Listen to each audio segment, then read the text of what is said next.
Olá, boa noite. Está começando mais uma edição do Jornal da Difusora e vamos aos destaques de hoje.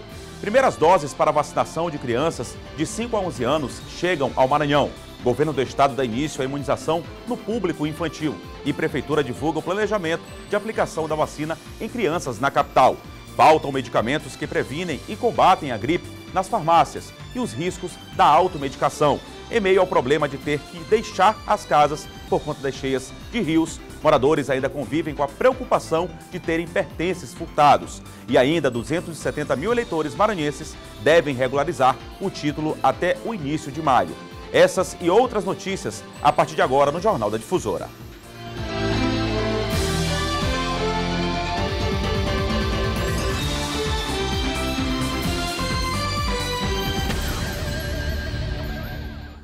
Seja muito bem-vindo ao Jornal da Difusora, na sua segunda edição, e a capital São Luís recebeu hoje a primeira remessa de doses contra a Covid-19 para o público de 5 a 11 anos de idade. A expectativa é que a partir da segunda remessa, a vacinação em crianças sem comorbidades e outros grupos prioritários seja iniciada nas crianças por faixa etária.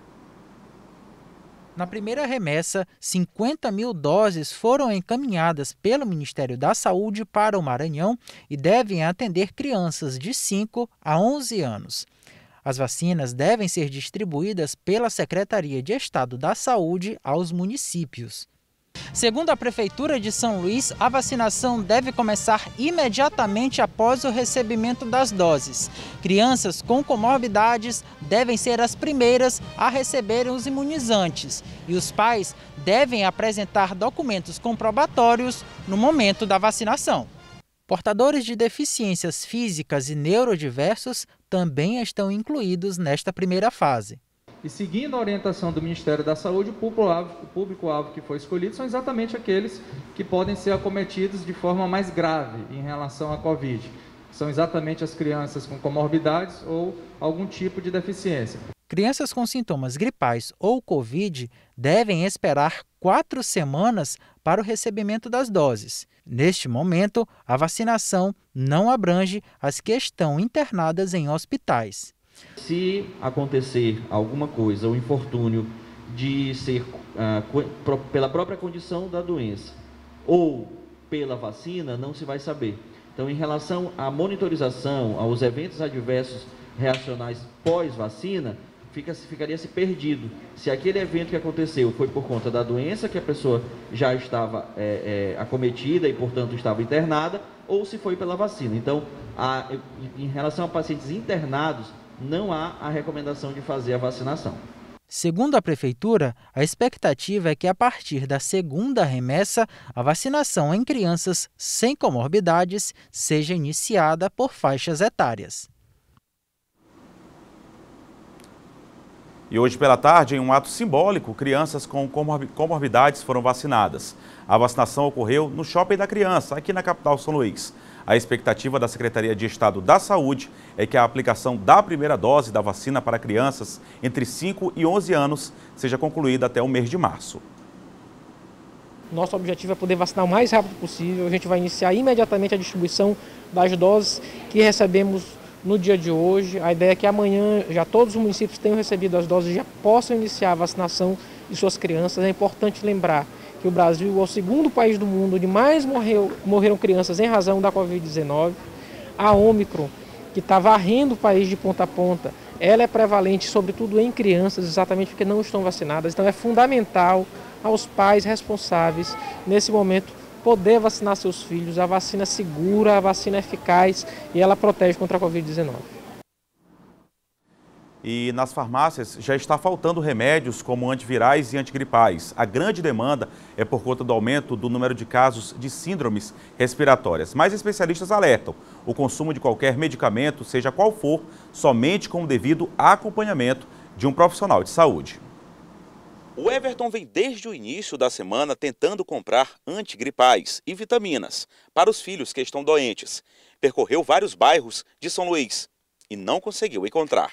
Já rodei a farmácia aqui do Bequimão, Coama, Coab, já fui até no João Paulo, não tem. Nesta farmácia, no bairro do Bequimão, foi mais uma tentativa. Na prateleira, onde ficam os antigripais, poucos envelopes sobraram. O proprietário da farmácia confirma a falta dos medicamentos e também a grande procura. Você vê aqui, nos balcões estão vazios, né? E nem os distribuidores não esperavam por isso, nem os fabricantes também, né? Nas farmácias, as pessoas devem ser orientadas sobre o uso indiscriminado de medicamentos. Neste momento, por conta do aumento de casos relacionados a síndromes respiratórias, antigripais e antitérmicos encabeçam a lista. A automedicação pode ocasionar sérios riscos à saúde. Uma dose de paracetamol, uma dose de antigripal que às vezes não é necessária, às vezes tem um hipertenso, tem um diabético. Então é importante a gente estar orientando para o uso devido desse medicamento. Um dos remédios mais procurados neste momento é o Tamiflu, que é vendido na rede privada, mas também é disponibilizado na rede pública gratuitamente. Não está em falta, segundo esta conselheira federal de farmácia, mas ela lembra que o antiviral, assim como qualquer outro remédio, deve ser utilizado somente com acompanhamento e a devida recomendação de um profissional de saúde. A população precisa entender que o Tamiflu ele não é para ser usado em qualquer caso de influenza. É um medicamento que é usado para pacientes que tenham comorbidades, mulheres grávidas, crianças, né? Então, de até 5 anos. Ou seja, existe um grupo de risco que deve usar o Tamiflu. Pois é, muito cuidado com a automedicação e felizmente aí, graças a Deus, já começou a vacinação também nas crianças, uma excelente notícia. E a Polícia Federal prendeu em flagrante hoje, na capital São Luís, uma mulher pelo crime de moeda falsa. Ela se fez passar por outra pessoa de nome fictício que figurava como destinatária de uma encomenda a ser entregue pelos Correios.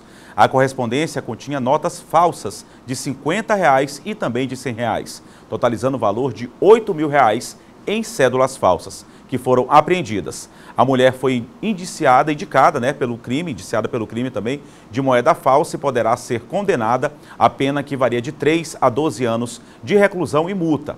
As investigações devem continuar para descobrir eventuais outros envolvidos aí nessa prática criminosa. E o Jornal da Difusora vai para um rápido intervalo com imagens ao vivo da rua General Sampaio, Morro do Alecrim, lá na cidade de Caxias. O intervalo é rápido, a gente volta já já com o JD, segunda edição.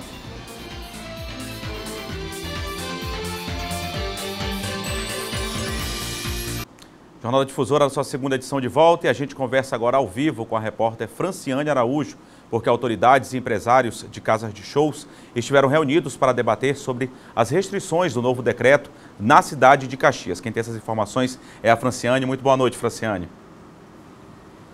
Boa noite, Eduardo, para você e a todos. Exatamente, essa reunião aconteceu no finalzinho da tarde de hoje em uma sala do Memorial da Balaiada. Pouco mais aí de proprietários de casas de shows, bares, cantores locais e também produtores musicais estiveram reunidos, com o Corpo de Bombeiros, Polícia Militar, Secretaria Municipal de Segurança Pública e também a Procuradoria-Geral do município. Em pauta, eles pedem a flexibilização do novo decreto que já está em vigor. Proíbe, então, a realização do carnaval e também de outras festividades que geram aglomeração, como vaquejadas, festejos, enfim. Esse novo decreto também restringe a emissão de licenças e autorizações para eventos. Essas medidas sanitárias visam justamente a contenção da Covid-19, bem como das síndromes gripais, e deve perdurar até durar, então, a emergência decorrente da Covid-19. Eles solicitam, então, essa flexibilização porque afirmam estarem sendo lesados com as portas fechadas, não tem aí como pagar as contas, viu? A Procuradoria-Geral do município ouviu e espera agora a deliberação do Ministério Público. Isso porque esse novo decreto, além de ser uma extensão do decreto estadual, também obedece às recomendações do Comitê de Prevenção e Enfrentamento à Covid-19 aqui de Caxias, bem como do Ministério Público. Portanto, agora a Procuradoria-Geral aguarda uma deliberação do Ministério Público e para ver o que é que vai acontecer, o que pode fazer, Eduardo, já que é uma situação que precisa de bastante cautela, viu?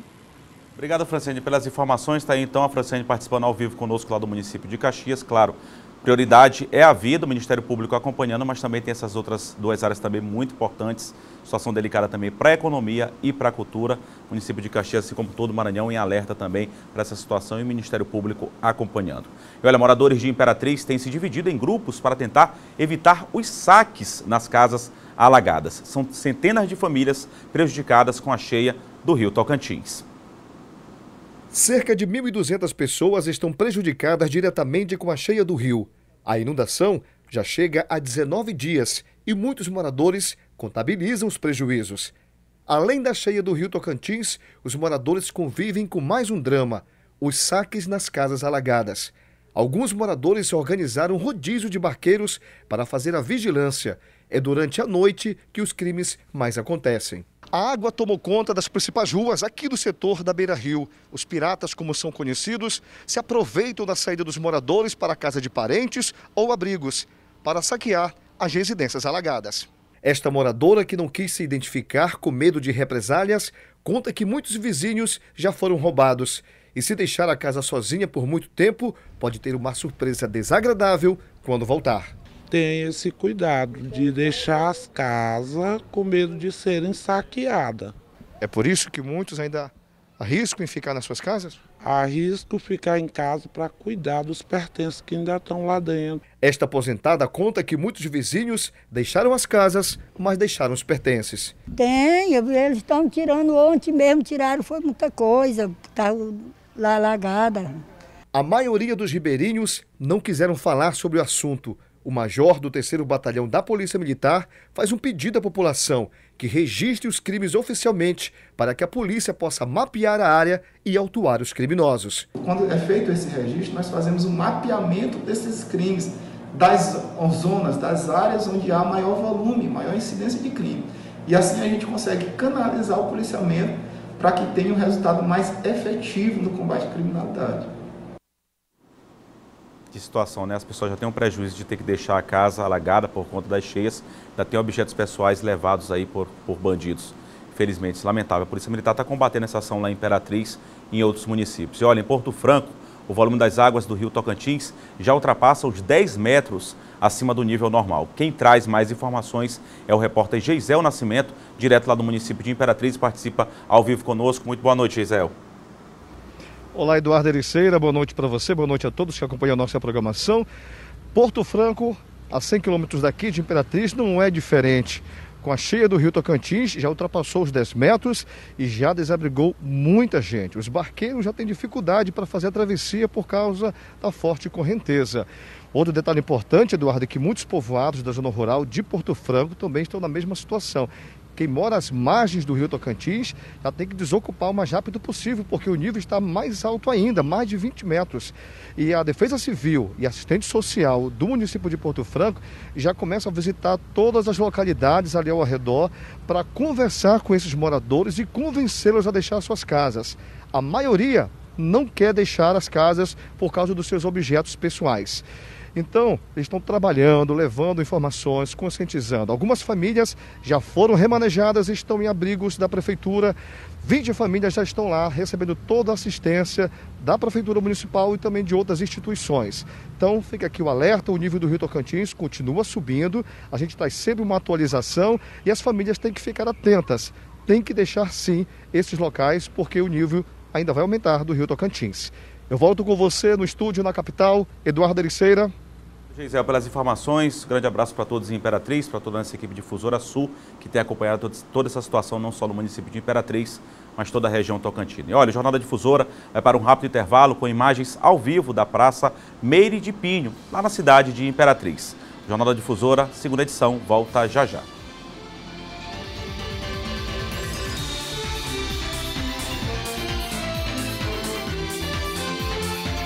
Estamos de volta com o Jornal da Difusora e mais de 270 mil maranhenses precisam regularizar o título de eleitor. No dia 4 de maio, termina o prazo para essa regularização.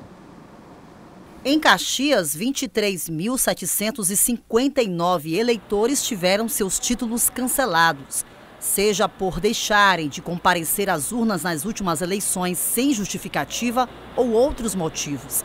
Mas eles têm uma segunda chance para se regularizarem com a Justiça Eleitoral. Os eleitores têm até o dia 4 de maio para regularizarem a sua situação.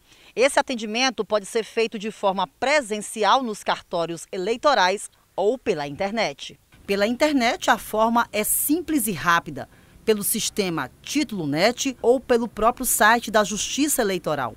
Até o dia 4 de maio, você pode atualizar o seu cadastro, Você pode fazer um pagamento de multa se você deixou de votar em alguma eleição e também se você quer transferir seu título para outro domicílio eleitoral. Outra forma prática de consultar eventuais pendências junto à Justiça Eleitoral é através do aplicativo e-Título. É importante se antecipar para quitar eventuais débitos e poder exercer o direito de participar da escolha dos próximos deputados estaduais, deputados federais, governadores, senadores e presidente da República. Qualquer dúvida sobre a regularização do título podem ser tiradas através do número 0800 098 5000 entre 8 horas às 18 horas nos dias úteis. Você pode fazer também o seu atendimento pelo canal do Título Net. O canal do Título Net funciona pelo site do TRE. Você vai entrar no site do TRE, vai ter uma abazinha Título Net e lá você faz um requerimentozinho online, bem simples, rapidinho você faz. E agora aqui no JD, segunda edição, a gente acompanha o Boletim Difusora ON com a apresentação de Bárbara Ellen.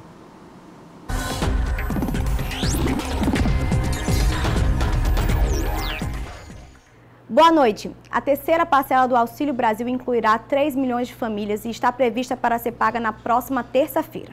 Com a medida, o total de famílias atendidas aumentará para 17,5 milhões. As novas famílias não precisarão ir às agências para validarem o cadastro. E vale relembrar, o estoque da Hemomar é considerado crítico após redução de doações. Praticamente todos os estoques estão comprometidos.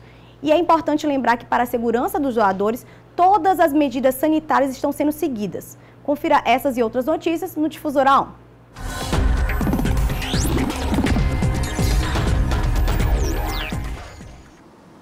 E o Jornal da Difusora fica por aqui com imagens ao vivo da Fonte do Bispo. Muito obrigado aí pelo carinho da sua audiência. O Jornal da Difusora que estará de volta amanhã. A todos, um ótimo começo aí de fim de semana. Muito obrigado pelo carinho da audiência. Um ótimo sábado e domingo desde já. Grande abraço. Fica com imagens ao vivo da Fonte do Bispo, aqui na capital São Luís.